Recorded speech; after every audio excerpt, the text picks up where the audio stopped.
ප්‍රශ්නේ හැමෝටම ආයුබෝවන් සුබ දවසක්. නොවැම්බර් මාසයේ ආරම්භක දවස පළවෙනි දවස. ඒකත් එක්ක ඔයාලට මම නොවැම්බර් මාසයේ පළවෙනි දවසේ අද දවසේ මේ නොවැම්බර් මාසය කොහොමද ඔයාලට සැලසුම් කරලා තියෙන්නේ කියන එක ඒ සැලසුම ඉස්සෙල්ලාම මතක් කරලා ඉන්නම් කියලා ඉන්නම්. ඊට පස්සේ මම අද දවසේට નિયમિત වැඩ කොටසට ඔයාලව එකතු කරගන්නවා. පුතේ ඔයාලට මම පොරොන්දුවක් වුණා කිව්වා නොවැම්බර් මාසේ පළවෙනිදා ඉඳලා ඔයාලගේ පන්ති කාමරය තුල පන්ති ආරම්භ කිරීම සිදු කරනවා කියලා. නමුත් ලැබිච්ච සෞඛ්‍ය උපදෙස් සහ ඒ චක්‍රලේඛනය අනුව අපිට අවසර ලැබිලා තියෙන දීලා තියෙන 16 වෙනිදා ඉඳලා පන්ති ආරම්භ කරනවා. නොවැම්බර් 16 වෙනිදා ඉඳලා. තේරුණාද? එතකොට නොවැම්බර් 16 වෙනිදාන් පස්සේ එන පළවෙනි ඉරිදා මට මතක විදිහට 21. ඔව් 20ද කොයි. මම WhatsApp group එකට දාලා තියෙනවානේ. බලන්නකෝ. ඉරිදා කොරතර දරුවන් සඳහා පන්ති කාමරයේදී පන්තිය පවත්වනවා. ඒ කියන්නේ ඉරිදා ඔන්ලයින් පන්තිය නැහැ. මේ ටික නෙමෙයි. 16 වෙනිදාන් පස්සේ ලැබෙන පළවෙනි ඉරිදා පන්ති කාමරය තුල පන්තිය පැවැත්වෙනවා. ඒකට එන්න බැරිව බාහිරින් ඉන්න දරුවන්ට පිටපළාත් වල දරුවන්ට එම පන්තිය එම මොහොතේම Zoom එකේ මේ විදිහටම ලබා දෙනවා. එයාලට පාඩුවක් වෙන්න දෙන්නේ නැහැ. එයාලට පන්ති එම මොහොතේ ඒක එහෙමම Zoom එකෙන් දෙනවා. මේ කරන විදිහට මෙයාලට ඉගෙන ගන්න පුළුවන්. ඔන්න පන්ති පටන් ගන්නවා අපි නොවැම්බර් 16 මට WhatsApp group එකේ දිනේ දැන් මට මතක නැහැ 21ද කොහෙද 26 20 19 20 21 ඉරිදා 21 ඉරිදාෙන් අපි ඔයාලගේ ගණන් පන්තිය පටන් ගන්නවා. එතකොට ඒක පටන් ගන්නකොට ඔයාලට මේ ආවට ගියාට පන්තියට එන්න හම්බ වෙන්නේ නැහැ. තේරුණාද? පන්තියට එනවා නම් ඒක කරන විදිහක් තියෙනවා. ඔයාලට පන්තියට එනවා නම් අනිවාර්යෙන් පන්තියට එන බව තහවුරු කරලා නම් ලබා දීම සිද්ධ කරන එකට මම වැඩ පිළිවෙලක් සකස් කරලා තියෙනවා. දැන් මම අද මේ ටියුට් එක පටන් ගත්තට මම හෙට ඉඳලා නොවැම්බර් මාසේ ටියුට් එකේ වැඩ පටන් ගන්නවා. මේ වෙනකොට සියලුම ආයතන වලට නිබන්ධන ටික ලබා දීලා ඉවරයි. පන්ති සඳහා සහභාගී වෙන සෑම දරුවෙක් පන්තියට ගිහිල්ලා නිබන්ධනය ලබාගෙන ඒමම පන්තියේ ඔයාලා පැමිණෙන බව තහවුරු කරන්න තමන්ගේ නම දුරකථන අංකය ලිපිනය ලබා දෙන්න ඕනේ. මොකද අපි ඒ වගේ ලේඛනයක් සකස් කර ගැනීම අනිවාර්යයි ලැබිලා තියෙන උපදෙස්. සියලුම දරුවන්ට පන්තියට ගෙන්නන්නෙත් නැහැ. පිරිස සීමා කරලායි තියෙන්නේ.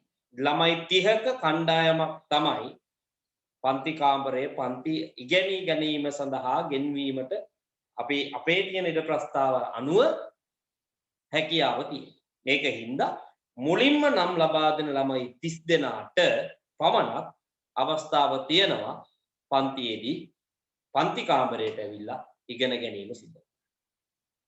එතකොට දැන් ඉතින් කියනවා ඒක සිද්ධ වෙන්න ඕනේ ටියුට් එක අරගෙන නම ලබා දීම සිද්ධ වෙනවා. මුල් සතිය ඇතුළත. හොඳට මතකද නැත්නම් ඉතින් නම දෙයි. ඔකද ටියුට් එක නැතුව ටියුට් එක ගත්ත එක එළියේ එතකොට. එහෙම කරන්න බෑනේ. ඒකෙන්ද ටියුට් එක අරගෙන නම දෙන්න මුලින්ම නම් ලබා දෙන ළමයි 30 දෙනා පමණයි පන්තිය සඳහා සහභාගී කරගන්න ඉඩ දැනට තියෙනවා. තේරුණාද? එතකොට අහන්න බල සර් එතකොට බ්‍රහස්පතින්දට සිකුරාදට සඳුදාට මොකද වෙන්නේ? මුකුත් වෙන්නේ නැහැ. මේ කරපු විදිහටම ඔන්ලයින් ක්ලාස් ටිකේ දවස් තුනේ යනවා. වෙනස ඉරිදා ෆිසිකල් පන්තිය ඒ විදිහට පැවැත්වෙන එකයි. ඒ ෆිසිකල් පන්තිය පැවැත්වුණත් ඒකත් එම විදිහටම Zoom එකෙන් ගෙවල් වලට ලබා දීම සිද්ධ කරනවා. ඒ කියන්නේ අර 30යිනේ ගෙන්නන්න පුළුවන්. ඊට වැඩි පිරිසාවක් අපිට එකතු ගෙන්නන්න බෑ. ඒගොල්ලන්ට පුළුවන් ගෙදර ඉඳලා සුපුරුදු පන්ති කාමරේ යන පන්තිය Zoom එකෙන් මේ කරනවා වගේ කරා. පැහැදිලිනේ කියන කතාව, තේරුණානේ කියපු කතාව. right. ඉතින් මම බලාපොරොත්තු වෙනවා මේ 30 වෙනිදා සමහර විට තව ලං වෙලා කියන්නේ. සරසුමක් තියෙනවා මම ප්‍රශ්න පත්‍රයක් පවත්තා. පළවෙනි ප්‍රශ්න පත්‍රය අවුරුදු ගානකට පස්සේ වල පවත්වනවා. අදහස් කරගෙන ඉන්නවා 11ට නම් තියෙනවා 10ටත් එහෙම එකක් පවත්වනවා. මම බලන්නම් කිව්වි. කොහොම හරි ඔන්න පුතේ පන්ති පටන් ගන්නවා අපි 21 වෙනිදා ඉඳන්. තේරුණානේ ඊට පෙර පටන් ගැනීමේ හැකියාව බලමු. අපිට දැන් අවසරය හම්බෙලා තියෙන එදා ඉඳන් මොකද ඔයාලගේ වැක්සින් එක ගන්න කාල සීමාව චුට්ටක් පස්සට ගිහිලා තිබේ. ඒකත් එක්ක තමයි මේ දිනවක් වාන් පොඩ්ඩක් සතියක් දෙකක් එහා මෙහා ගිහිලා තියෙන්නේ. ප්‍රශ්නයක් නෑ පුතේ අපි බලාපොරොත්තු වෙච්ච විදිහට අපිට පන්ති පටන් ගන්න හැකියාව තියෙනවා. තේරුණා නේද? ඒකින්ද ඒකට සූදානම් වෙන්න නම් ලබා දෙන්න අයි තොත්ත බබ්බු වගේ එකින් එක ඇඟිල්ලෙන් එන යන කියන්න බෑ 21 නම් පටන් ගන්න 20 ගිහිලා නම් දුන්නට වැඩක් වෙන්නේ නෑ තේරෙනවද අපි කියන දේ ඒ කල් වේලා ඇතුව නම් ලබා දෙන පිරිසට විතරයි පන්තිය සඳහා සහභාගී සිද්ධ කරන්නේ හොඳයි ඒ පණිවිඩය මතක් කරන ගම අපි යමු අද දවසේ වැඩ කොටසට මම අද තෝරගත්ත කෙටි ප්‍රශ්න පත්‍රයක් 2020 අවුරුද්දේ බස්නාහිර පළාත් අවසාන වාර පරීක්ෂණයේ කෙටි ප්‍රශ්න පත්‍රය මම තෝරගත්තා. බලන්න පොඩ්ඩක් අපි ඒක මට මැසේජ් එකක් දාන්න ඉක්මනින් අපි ඒක සාකච්ඡා කිරීම කරාද කියලා. 2020 බස්නාහිර පළාත් අවසාන වාර පරීක්ෂණය.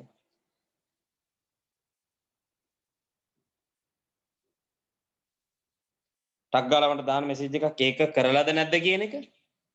කෙටි ප්‍රශ්න පත්‍රය. නැති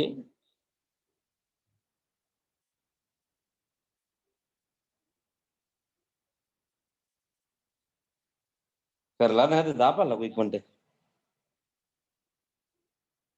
නෑ නේ.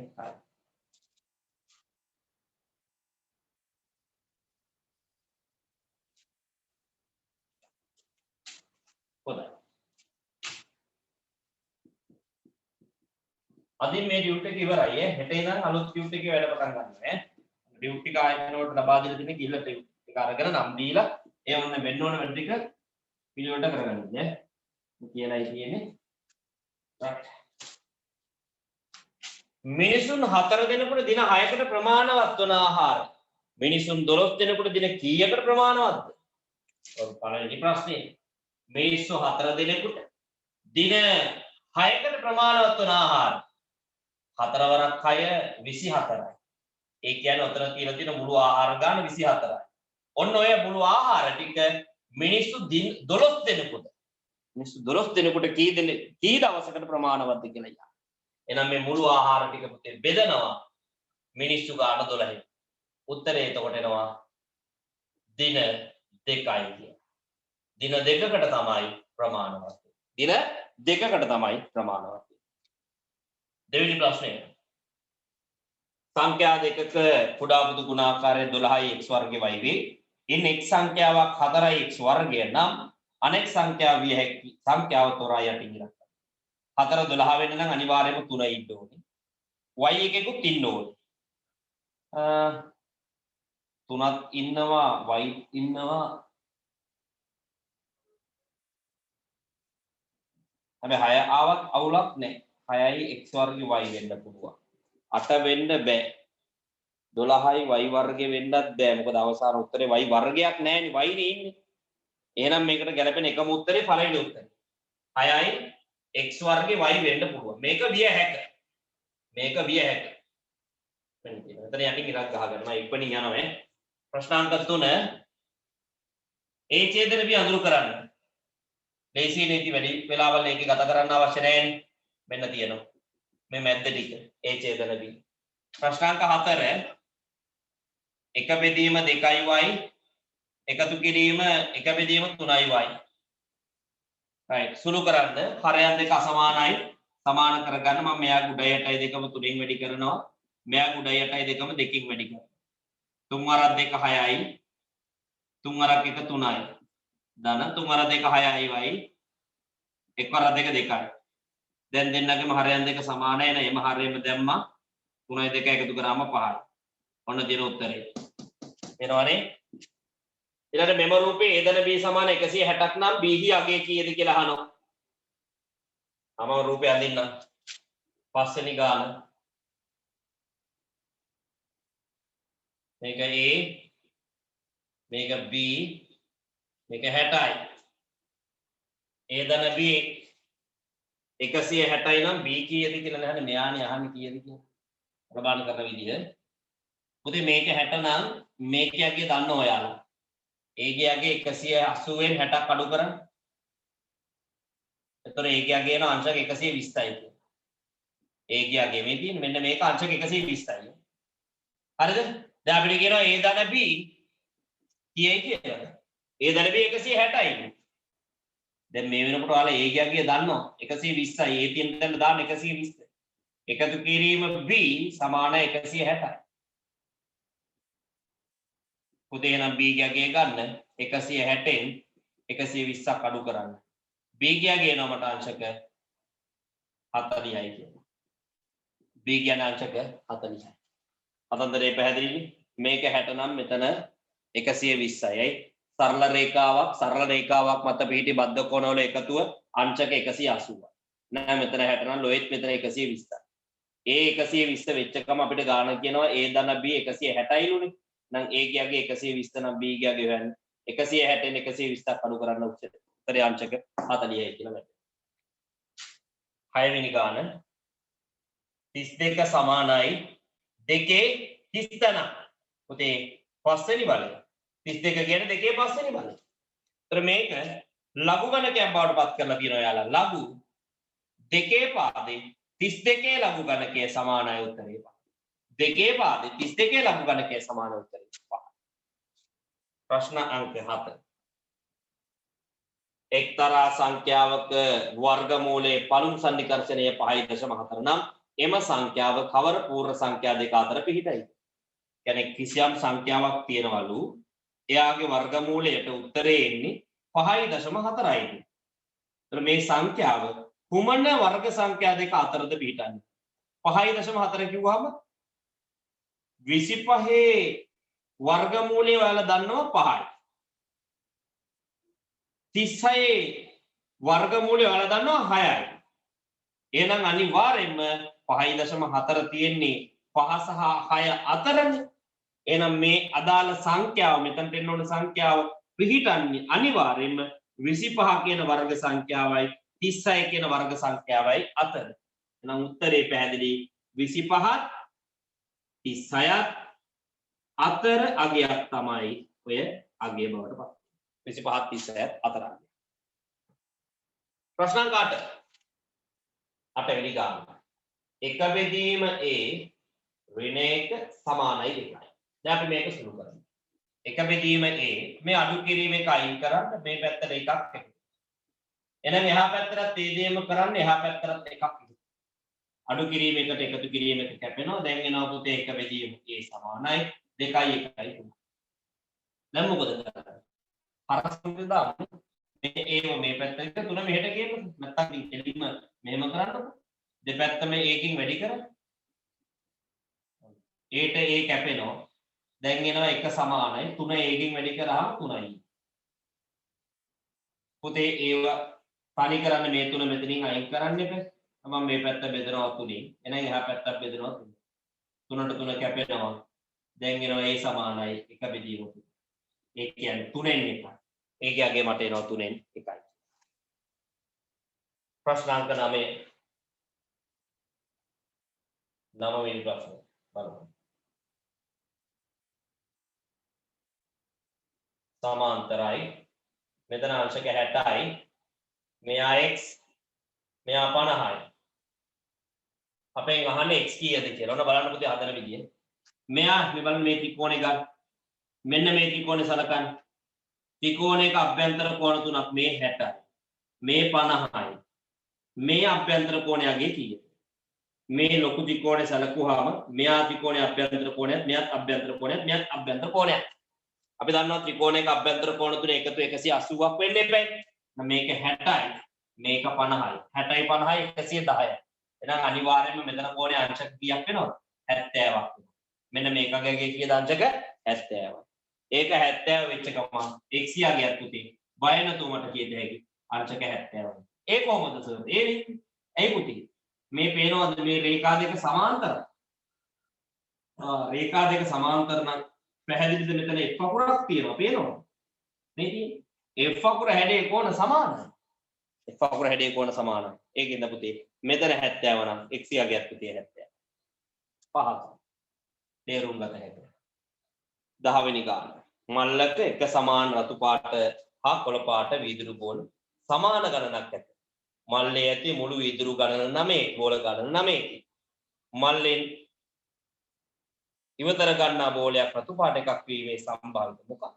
මල්ල එක සමාන රතු පාට නිල් ආහාර රතු පාටයි නිල් පාටයි කොළ පාට ಜಾති තුනකින් ඔක්කොම බෝල 9ක් තියෙනවා හරිද ඔක්කොම බෝල 9යි ಜಾති තුනකින් බෝල තියෙනවා සමාන ගණන් වල. ඒ කියන්නේ 3 3 3 නැත්ති 3 3 තියෙන්නේ. يعني රතු පාට බෝල 3යි නිල් පාට බෝල 3යි කොළ පාට බෝල 3යි තියෙන්නේ. හරිද? මල්ලෙන් ආම්බුලන්ස් බෝලයක් ඉවතර ගත්තාම ඒක රතු පාට එකක් වීමේ සම්භාවිතය. ඒතර ඔක්කොම බෝල 9යි නොකිය කියනවා රතු පාට බෝල 3ක් තියෙනවා. ඒ සමාන සමසමව බෙදෙන්න එපයි. ಜಾති තුනකින් වර්ග තුනකින් බෝල තියෙනවා සමාන ප්‍රමාණවල. රතු පාටෙන් 3යි නිල් පාටෙන් 3යි කොළ පාටෙන් 3යි. රතු පාට එකක් ලැබීමේ සම්භාවිතාව පැහැදිලි කීයද? 9න් 3යි. රතු පාට එකක් ලැබීම 9න් 3යි. රූපයේ දැක්වෙන ඝනකාභයේ පැත්තක දිග සෙන්ටිමීටර් 5ක් නම් ඒ මුළු පෘෂ්ඨ වර්ගඵලය කියන්න. පුතේ ඝනකාභයද ඝනකයක් නේ සෝරි. ඝනකයක්. එතන මේකේ වර්ගඵලය ගන්න හරි ලේසි දෙයක් කරන්න තියෙනවා. මම මෙතනින් හදන්න. එක මුහුණතක වර්ගඵලය හොයාගෙන එයාව 6න් වැඩි කරා නම් වැඩේ හරිනේ. එයි මේ ඝනකේ මුහුණත් 6ක් තියෙනවා ඇත්ත. ඔය මුහුණත් 6ම එක වගේ. 6ම සමානයි. එහෙනම් මෙන්න මේ වැඩේ කරමු. හරි. මේ පැත්තේ දිග 5යි මේ පැත්ත පළලක් 5යි. ඒතර මේකේ වර්ගඵලය 5 පහ 25යි. वर्ग सेंटीमीटर 25යි. එක මුහුණතක වර්ගඵලය वर्ग सेंटीमीटर 25යි. ඔය වගේ මුහුණත් 6ක් තියෙනවා මෙයා. එහෙනම් 25 මුහුණත් 6ක්. පැති 6ට 6ක් තියෙනවනේ. 25 වැඩි කරන්න ඕනේ 6. 25 සරක් 6 පිටේ 150. එහෙනම් මේ තියෙන ඝනකේ මුළු පෘෂ්ඨ වර්ගඵලය वर्ग सेंटीमीटर 150යි කියලා මට ලැබෙනවා. ඊළඟට මම 12 වෙනි ගානට යනවා. x वर्गය ඍණ 5යි x ඍණ 14 සාධකම කෙලින්ම ඉක්මනට සාධක ලියන්න. මේකේ සාධකය උගල වෙන්නේ x ඍණ 7 වතාවක් x ධන 2. පුතේ මේ දෙන්න වැඩි කරාම මෙයා ලැබෙන්න ඕනේ. එකතු කරාම මෙයා ලැබෙනවා. හරි නේද? 7 වරක් 2 14. ඍණයි ධනයි ඍණ. අවුලක් නැහැ. ෂේ. ඍණ 7යි ධන 2 එකතු කරාම ඍණ 5යි. අවුලක් නැහැ. හරිනේ වැඩි කරලා මුව හැදෙනවා නම් එකතු කරලා මුව හැදෙනවා නම් උත්තරය හරි. ඔන්න තියෙනවා සාධකයකලේ තක්ගාලයක ලබා ගැනීම හැකියාව දැන් ඔයාලට තියෙන්න ඕන. 13 වෙනි ප්‍රශ්නයට යනවා. බලාගෙන ඉන්න ඈ.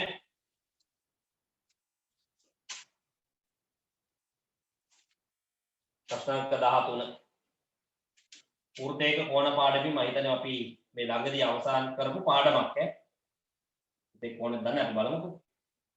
මේක A මේක B මේක O. රූපයේ දැක්වෙන වෘත්තයේ කේන්ද්‍රය O වේ AOB CI. AOB මෙන්න මේක අංශක CI. හරි. නම් OAB කෝණය අගේ කීයද අහන්න. OAB මෙන්න මෙයා කීයද අහන්න. මෙන්න බලන්න ගන්න විදිය. පුතේ මේ වෘත්තයේ කේන්ද්‍රය. එහෙනම් මේ ඉන්න වෘත්තය අරයක්. මේ තියෙන වෘත්තය අරයක්. පුතේ එකම වෘත්තය අරයන් දිගින් සමානයි නේද? එහෙනම් මෙන්න මේ පාදයට මේ පාදය සමානයි. ත්‍රිකෝණයක පාද දෙකක් සමාන නම් ඒ සමාන පාද දෙකට ඉස්සරහින් ඉන්න පුතේ කෝණ දෙකක් මොකද වෙන්නේ? සමාන වෙනවා. දැන් මේ පාදෙට ඉස්සරහින් ඉන්න මේ කෝණේ මේ පාදෙට ඉස්සරහින් ඉන්න මේ කෝණයට සමාන වෙනවා. එහෙනම් ඔයාලා දැන් හිතන්න බලන්න. මෙයාව මම x කියලා දාගත්තොත් මෙයාට මොකද වෙන්නේ පුතේ? xම වෙනවා නේද? එහෙනම් මට දැන් ලියන්න පුළුවන් නේද මම මෙහෙම ප්‍රකාශනය. මෙයා x නේ x එකතු කිරීම. මෙයා x නේ x එකතු කිරීම. මෙයා CI. ඔන්න ඔය තුන් දෙනාගේ එකතුව සමානයි අංශක 180යි. පුතේ x එකතු කරාම 2x වෙනවා. එකතු කිරීම 100 සමානයි අංශක 180. ඔන්න පුතේ දැන් මේ 100 එහා පැත්තට යවන්න. එතකොට එනවා 2x යගේ සමානයි 180 අඩු කිරීම 100. කොට එනවා 2x යගේ 180 න් 100ක් ගියාම 80යි. පුතේ දෙපැත්තම දෙකෙන් බෙදනවා. දෙකට දෙක කැපෙනවා. x සමානයි 80 දෙකෙන් බෙදුවාම අංශක 40යි. පුතේ මට x යගේ එනවා අංශක 40යි කියලා. x යගේ එනවා මට අංශක 40යි කියලා. right. හොඳයි. සතහන් කර ගැනීම සිද්ධ කරන්න දැන්. ලියා ගන්න මේ ටික පුතේ.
ඉවරනම් කියන්න මට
ඉවරද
හොඳයි අපි ඉතුරු ටික බලමු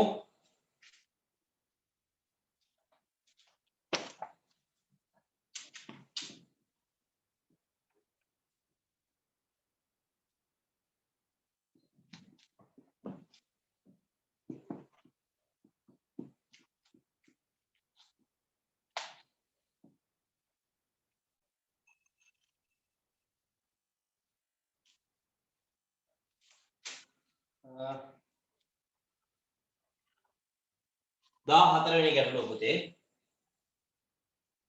පැත්තක දිග දැන් රූපයේ දැක්වෙන අර්ධ වෘත්තයේ පරිමිතිය 31 අරය 7කි. චාප කොටසේ දිග. මේකේ හදන්න දෙයක් නැහැ හරි. පරිමිතිය වටේම දිග 36යි. හරිද? අරය 7යි. අර මේ ටික 7යි නම් මේ ටිකත් 7යිනේ. ඒතර 7යි 7යි 14යි. සම්පූර්ණ වටේම 36යි. ඒතර අපෙන් අහන්නේ මේ චාප දිග විතරක් කීයද කියලා. දැන් චාප දිග හොයන්න මොකද කරන්නේ? 36න් අඩු කරන්න මේ දිගයි 14ක්. 36න් 14ක් අඩු කරාම 22යි නේ. සෙන්ටිමීටර් 22යි. මෙන්න මේ චාප දිග එනවා මට සෙන්ටිමීටර් 22යි. ඉතා පහසුවෙන් උත්තරේ ගත්තා ඒක. ආදන්න දෙයක් ඇත්තේ නැහැ. හරි වැරදි දාන්න ඊළඟට තියෙන්නේ. 15. සමාන්තරාශ්‍රයක සියලුම පාද සමාන වේ. වැරදි. කවුද කියන්නේ?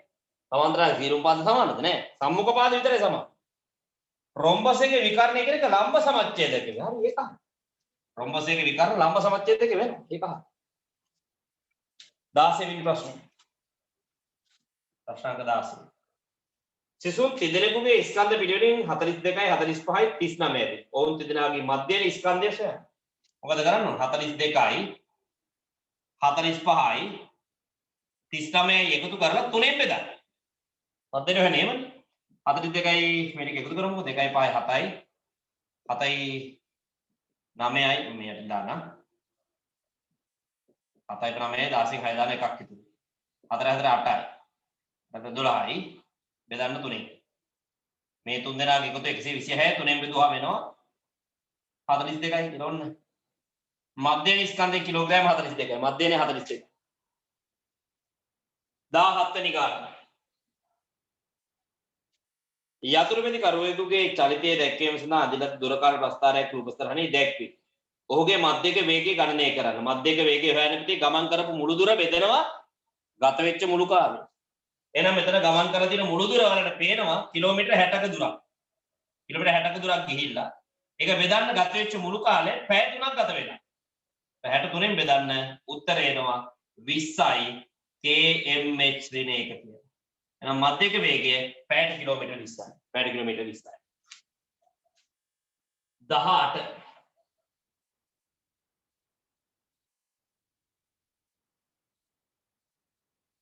මේ පාදයේ සමානයි මේ දෙන්න සමාන්තරයි. මේක x 70යි. x යගේ සොයන්න. right. කොහෙමු පුතේ මේක x නේ. මේ රේඛා දෙක සමාන්තරයි නේද? එහෙනම් මට බය නැතුව මෙතනින් z අකුරක් ගන්න. ඔන්න z අකුර. ඒතර මෙතන කොණය සමානයි. ඒතර මෙයා x නම් මෙතනත් x වෙනවා. හරිද?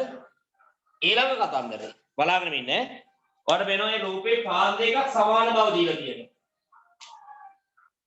පාද දෙකක් සමානයි.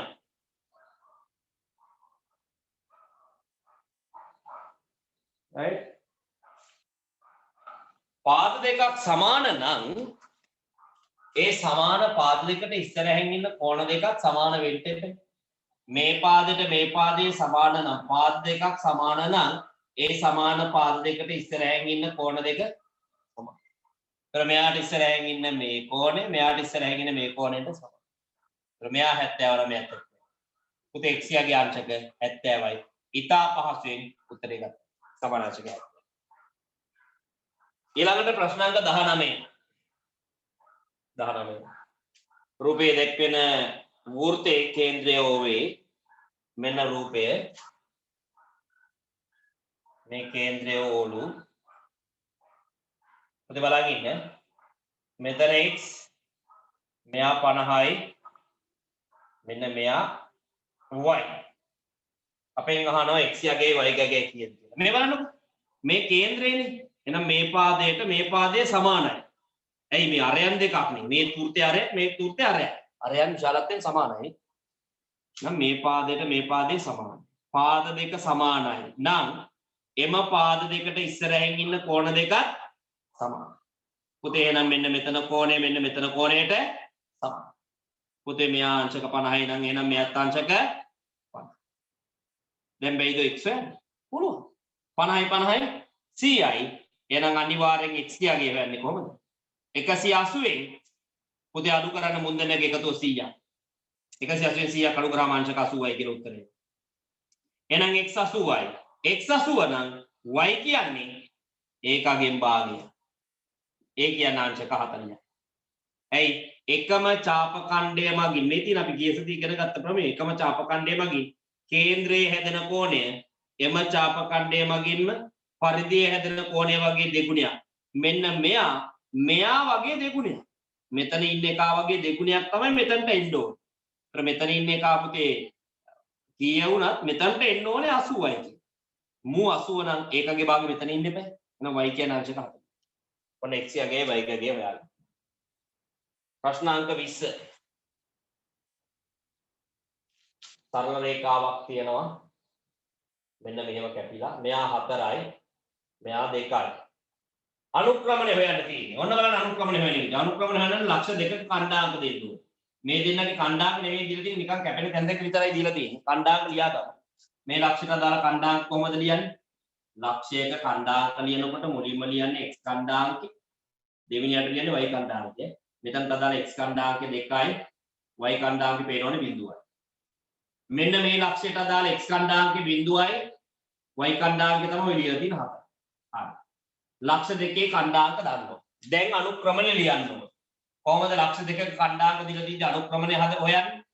දීලා තියෙන කණ්ඩායමවල y කණ්ඩායම වෙනස. පුතේ බෙදන්න ඕනේ. x කණ්ඩායම වෙනස. y කණ්ඩායම වෙනස බෙදන්න ඕනේ x කණ්ඩායම වෙනස. right අපි මේක y වෙනස ගමු. මේ x කියාගේ මේ ඉන්නේ y කියාගේ. මේ x කියාගේ මේ ඉන්නේ y කියාගේ. y කණ්ඩායම වෙනස ගමු. මෙයාගේ මෙයා අඩු කරන්න. 4ෙන් අඩු කරන්න බිඳුවක්. y කණ්ඩායම වෙනස බෙදන්න x කණ්ඩායම වෙනස මෙයාගේ මෙයා අඩු කරන්න. බිඳුවෙන් අඩු කරන්න 2. එතකොට 4ෙන් බිඳුවක් අඩු කරාම 4යි බෙදී. බිඳුවෙන් 2ක් අඩු කරාම ඍණ 2යි. පුතේ 4 ඍණ 2කින් බෙදුවාම උත්තරේ ඍණ 2යි. ඇයි? 4 2කින් බෙදුවාම 2යි ඍණ ලකුණක් තියෙන හින්දා අන්තිම උත්තරේට ඍණ 1. ඔන්න තියෙනවා. එහෙනම් මේ ප්‍රස්ථාරය අනුක්‍රමණය එනවා පුතේ මට ඍණ 2යි කියලා. ප්‍රස්ථාරය අනුක්‍රමණය ඍණ 2යි. ප්‍රශ්න අංක 21. ධාරිතාව ඝන සෙන්ටිමීටර 1540ක් වූ ඍජු වෘත්ත සිලින්ඩරයක හරි අඩකට ජලය පිරියට එහි හරස්කඩ වර්ගඵලය 154 නම් ජල කඳේ උස සොයන්න. පුතේ ධාරිතාව 1540ක් වෙච්ච සිලින්ඩරයක් තියෙනවා. මෙන්න මේ සිලින්ඩරේ සම්පූර්ණයෙන් ෆුල් ටැංක් තිබ්බනම් 1540ක් දාන්න පුළුවන්. මෙයාගේ හරස්කඩ තියෙනවා නේද? හරස්කඩ වර්ගඵලය 154. ඔයාලා දන්නවා සිලින්ඩර් එක පරිමාව හොයන්නේ ධාරිතාව හොයන්නේ මෙන්න මේ පතුලේ වර්ගඵලය උසින් වැඩි කරාම. එහෙනම් මෙන්න මේකගේ පරිමාව එහෙම නැත්නම් ධාරිතාව 1540 වෙන්න නම් අනිවාර්යයෙන්ම මේ පතුලේ වෘත්තාකාර මූණතේ වර්ගඵලය 154 වැඩි වෙන්න ඕනේ. උගේ උස 10 න්නේ. ඇයි මේකගේ පරිමාව එන්නේ හරස්කඩ වර්ගඵලයේ වැඩි කිරීම උසින්නේ. ඒතර හරස්කඩ වර්ගඵලය 154යි කියලා එයාලා දීලා තිබ්බනම් මුගේ පරිමාව 1540 වෙන්න නම් 154 10න් නේද වැඩි වෙන්න ඕන. 154 10න් වැඩි කරාම තමයි 1540. එහෙනම් මේ සිලින්ඩරයේ උස සෙන්ටිමීටර් 10යි. හැබැයි අපෙන් අහන්නේ ඕක නෙමෙයි. අපෙන් අහන කාරණාව සිලින්ඩරයේ හරි අඩකට ජලය පිරියට එහි හරස්කඩ වර්ගඵලය 154ක් නම් ජල කඳේ උස සොයන්න. පුතේ මේකෙන් භාගයකටයි වතුර පිරෙන්නේ. මේකෙන් භාගයටයි වතුර පිරෙන්නේ. එහෙනම් සම්පූර්ණ සම්පූර්ණ ටැංකිය පිරලා තිබ්බනම් සෙන්ටිමීටර් 10ක් උසට වතුර පිරෙන්න ඕන. හැබැයි දැන් පිරලා තියෙන්නේ ටැංකියෙන් භාගය. එහෙනම් ජල කඳේ උස වෙන්නේ සෙන්ටිමීටර් 5. අපෙන් අහන්නේ මේකෙන් භාගයක් වතුර පිරලා නම් ජල කඳේ උස කීයද කියලා. පුතේ ජල කඳේ උස සෙන්ටිමීටර් 5යි. right. ඊළඟට උත්තරේ කියන්නම් ඉක්මනින් ලියා ගන්න 22. රූපයේ දැක්වෙන වෘත්තයේ කේන්ද්‍රය OV O සිට AB ට ඇඳි ලම්බය OD වේ. ඒකට එහෙම හේතුවක් ඉක්මනින් කරන්න මම තාම ওই පාඩම කරලා නැති හින්දා රූපයේ දක්නටද අංග සම ත්‍රිකෝණ යුගලයක් නම් කර අංග සමන අවස්ථාව ලියා ගන්න. මෙන්න මෙහෙමයි එන්නේ පුතේ AOD ත්‍රිකෝණයයි BOD ත්‍රිකෝණයයි අංග සම ත්‍රිකෝණ යුගලේ මම කියන්න. එතන අංග සම වෙන ත්‍රිකෝණ යුගලේ AOD ත්‍රිකෝණය අංග සමයි BOD ත්‍රිකෝණයට කර්ණපා අවස්ථාව යටතේ. කර්ණපා අවස්ථාව කර්ණපා හොඳේ. අවස්ථාව කර්ණපා. තව ඕනනම් අවස්ථාවක් ගන්න පුළුවන් පා ගන්නත් පුළුවන් වැරදි නෑ. පා කියලා ගන්නත් පුළුවන් ඒත් හරිය. ඔකට අදාළ තියෙන එක තාම ඉගෙන ගත්තේ නෑ අපි ඈ. 23 වෙනි ගානටත් යනවා. ඍණ 2 බෙදීම 3යි x උඩයි හෝ සමානයි 4යි. පොඩ්ඩක් පේනවා මදි හරියට කමන්න හදන්න. හරි. මේකේ අපි කියන්නේ අසමානතාව විසඳන්න කියලා රයිට් විසඳමු. ඉස්සල්ලාම ඔන්න බලන්න පුතේ. බෙදීම 3 අයින් කරන්න එපේ. බෙදීම 3 අයින් කරන්න මේ පැත්ත 3ෙන් වැඩි කරන්න. එහෙනම් එහා පැත්තටත් ඒ දේම කරන්න එහා පැත්තත් 3ෙන් වැඩි කරන්න. 3ට 3 කැපෙනවා. දැන් එනවා ඍණ 2x උඩයි හෝ සමානයි 4 වරක් 3. දැන් x යගේ ගන්න ඍණ 2 මෙතනින් අයින් කරන්න. මේ පැත්ත ඍණ 2කින් බෙදන්න. එහා පැත්තත් ඍණ 2කින් බෙදන්න. ඍණ 2ට ඍණ 2 කැපෙනවා. දැන් එනවා x 12 2කින් බෙදුවාම 6යි. ඍණ 3 ඉඳන් ඍණ 6යි. අසමානතාවයේ පැත්ත මාරු වෙනවා මෙන්න මේ. එයි මම මෑතකදීත් ඔක කියලා දුන්නා 9 වසරේ අසමානතාව කරද්දී ඔයාලටත් එන්න කිව්වා. අසමානතාවයක දෙපැත්තම ඍණ සංඛ්‍යාවකින් බෙදනකොට හරි. අසමානතාවයක දෙපැත්තම ඍණ සංඛ්‍යාවකින් වැඩි කරනකොට හරි. එම අසමානතාවය පුතේ පැත්ත මාරු වෙනවා. හොඳට මතක තියාගන්න. දැන් මේකේ දෙපැත්තම ඍණ දෙකකින්නේ මම බෙදුවේ. ඍණ දෙකෙන් බෙදනකොට පුතේ මේ අසමානතාවය පැත්ත මෙන්න මේ විදිහට මාරු වෙනවා. මේ පැත්තට තියෙන අසමානතාවය මේ පැත්තට හැරෙනවා. ඒක මතක තියාගන්න. විශේෂ කාරණාවක්, වැදගත් කාරණාවක්. අසමානතාවයේ ඍණ සංඛ්‍යාවකින් දෙපැත්තම බෙදනකොට හරි වැඩි කරනකොට හරි උගේ පැත්ත මාරු වෙනවා කියන්නේ. ප්‍රශ්නාංක 24 මොකක්ද තියෙන්නේ? ආනයනික විදුලි උපකරණයක් සඳහා 112ක දිරුබදු ප්‍රතිශතයක් අය කිරීමෙන් පසු භාණ්ඩයේ වටිනාකම රුපියල් 4200කින් ඉහළ ගියේ නම් භාණ්ඩයේ ආනයනික වටිනාකම කීයද? ඒ කියන්නේ මේ භාණ්ඩයට 112ක ටැක්ස් එකක් ගහනවා. ගහපු ටැක්ස් එක දීලා තියෙනවා 4200. භාණ්ඩ වටිනාකම කීයද? දන්නේ නැහැනේ. මම දාගන්නවා x කියන. x වටිනාකමක් තියෙන භාණ්ඩයකින් කියන විදිහට 112ක් බදු ගහනවා. එහෙම බද්ද ගැහුවාම එතනදි වැදිලා තියෙන බද්ද 4200. භාණ්ඩයේ වටිනාකමින් 112ක් කියන්නේ එතකොට 4200. අපෙන් අහන්නේ මේ භාණ්ඩයේ වටිනාකම කියන්නේ x කීයද කියලා. බලන්න පුතේ x හොයන විදිය. වැඩි කිරීම 112 සමානයි 4200යි. මේ බෙදීම 100 නැති කරන්න මම මේ පැත්ත 100ෙන් වැඩි කරලා එහා පැත්තත් 100ෙන් වැඩි කරනවා. 100ට 100 කැපෙනවා. දැන් එනවා x වැඩි කිරීම 12 සමානයි 4200 අගට තව බිංදු දෙකක්. දැන් x හොයන්න මේ වැඩි කිරීම 12 අයින් කරලා මේ පැත්ත 12න් වැඩි කර බෙදලා එහා පැත්තත් 12න් බෙදලා 12ට 12 කැපෙනවා පුතේ x කියගෙන x සමාන වුණ බලන්න 12ට 6ව 2යි එතනට 6ව 7යි කියන්නේ 70000යි 70000 දෙකින් 35000 ඔන්න වැඩි ඔන්න තියෙන උත්තරේ රුපියල් 35000යි පුතේ. ඒ කියන්නේ මේ භාණ්ඩයේ ආනයනික වටිනාකම 35000යි. 35000න් 112ක් වැළුවාම තමයි 4200ට සමාන වෙන්නේ. එහෙනම් ඔන්න අවසානයේ x කියාගේ හොයාගත්තා. කියන්නේ මේ භාණ්ඩයේ වටිනාකම හොයාගත්තා. රුපියල් 35000ක් මේ භාණ්ඩයේ වටිනවා. 35000ක් වටින භාණ්ඩයකින් තමයි 112ක් බදු අය කරාම රුපියල් 4200ක් බවට පත් වෙන්නේ. ඊළඟට අවසාන ප්‍රශ්නය මම මෙතනින් හදන්නම් 25 වෙනි ගාන. AB හා AC සරල රේඛාවල් වලට සමදුරින් අර්ධ වෘත්තය මත පිහිටන ලක්ෂ්‍ය සොයා ගැනීමට අදාළ නිර්මාණවල දල සටහනක් නේද අදාළ ලක්ෂ්‍ය පීඩස් කරන දේශිනේ පුතේ මේ රේඛා දෙකට සමදුරින් මේ අර්ධ වෘත්තයේ උඩ පිහිටි ලක්ෂ්‍ය නේ ඕන මෙයාටයි සමදුරින්. ඒතර අපි ඉගෙනගෙන තියෙනවා මූලික පත 4 එකක්. මොකද්ද? රේඛා දෙකකට සමදුරින් චලනය වන ලක්ෂයක පතේ මොකක්ද? කෝණ සමච්ඡේදය. පත 4ක් ඉගෙන ගන්නවා. ලක්ෂයකට නියත දුරින් චලනය වන වෘත්තය. ලක්ෂ දෙකකට නියත දුරින් චලනය වන ලක්ෂයක පතේ. ලම්බ සමච්ඡේදය. රේඛාවකට නියත දුරින් චලනය වන ලක්ෂයක පතේ. සමාන්තර රේඛා. රේඛා දෙකකට නියත දුරින් චලනය වන ලක්ෂයක පතේ කෝණ සමච්ඡේදය. අපි කෙටියෙන් මතක තියා ගන්නවා මෙහෙම. ලක්ෂයක් ගැන කියවෙනවා නම් වෘත්තයයි. ලක්ෂ දෙකක් තියෙනවා නම් ලම්බ සමච්ඡේදයක් අන්නේ. රේඛාවක් තියෙනවා නම් සමාන්තර රේඛාවක් අන්නේ. එකිනෙක ඡේදනය වන රේඛා දෙකක් තියෙනවා නම් හරියට මේ වගේ කෝණ සමච්ඡේදකයක් අඳින්න. මේ එක රේඛාවක් මේ අනිත් රේඛාව. මේ රේඛා දෙකට සමුද්‍රයෙන් කලණය වන ලක්ෂයක පතේ අඳින්න කියන්නේ. එහෙනම් පුතේ අඳින්න බය නැතුව කෝණ සමච්ඡේදය. කොහමද අඳින්නේ? මෙතනින් කව කොටේ මේ ශීර්ෂය තියෙන. මෙතනින් කව කොටේ තුඩ තියලා ගහනවා මෙන්න මෙහෙම ඡාපයක්. ගන්නවා කව කටුව. මේ ඡාපේ කැපෙන මෙතනින් කව කොටේ තුඩ තියලා මෙතෙන් ඡාපයක් ගහනවා. ගන්නවා කව කටුව. මෙතනින් තියලා ඒ ඡාපේ කපනවා. අවසානයේ ඡාප දෙක කැපෙන තැනයි මේ ලක්ෂයයි ආකාර. ගන්නවා ඔන්න මේ රේඛාවටයි නියත දුරින් චලනය වන ලක්ෂයක පතේ එනවා. ඒ ලක්ෂයක පතේ මේ අර්ධ වෘත්තයේ කැපේවි තැනකින් අන්නේ කැපෙන තැන නම් කරනවා P කියලා. ඔන්න ඔහොමයි පුතේ. එම කෙටි ප්‍රශ්න 25ට අදාළ පිළිතුරු ටික අපිට ලැබෙනවා. right. හොඳයි.